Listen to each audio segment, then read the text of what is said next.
یاسا و سیستەمەکەمان پێ پەرلەمانی نییە، بۆیە نەکاندیدمان هەبوو بۆ پۆستی سەرۆکی هەرێم و نەدەنگیشماندا بە هیچ کام لە کاندیدەکانی پۆستی سەرۆکایەتی هەرێم. هیوادارین ئەمڕۆ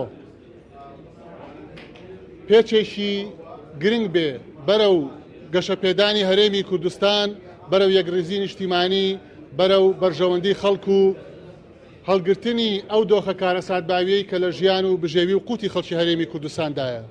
هیوادارین ململانەی حزبی و بەرژەوەندی حزبی ئایندە و ئێستا و ئایندەی هەرێمی کوردستان بەرەو ئاقارێکی تەندروست بەرێ و دەرەنجام ململانەی ئۆپۆزیسیۆن و دەسەڵاتیش بەرژەوەندی خەڵکی هەرێمی کوردستانی لێ بکەوێتەوە. بۆیە ئێمە ئەمڕۆ هەڵوێستی خۆمان بە ڕوئیەی وازەحی خۆمانەوە بە پلان و بەرنامەی خۆمان کە درێژە پێدەری هەڵوێستەکانی پێشومان بوو، پرۆژەکانی پێشومان بوو، لەو سۆنگەیەوە ئێمە دەنگمان نەدا بە سەرۆکایەتی هەرێمی کوردستان.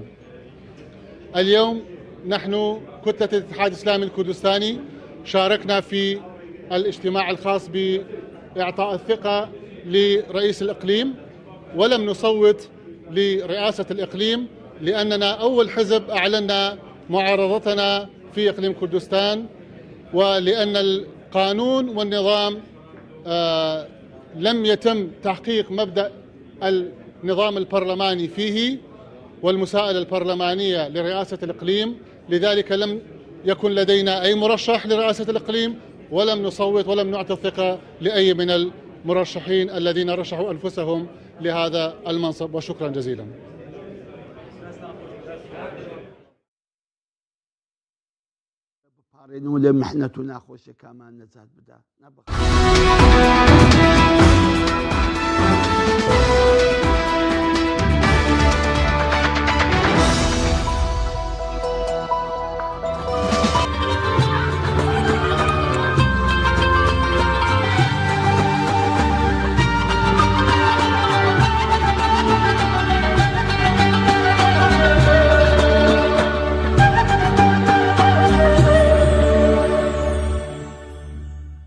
الله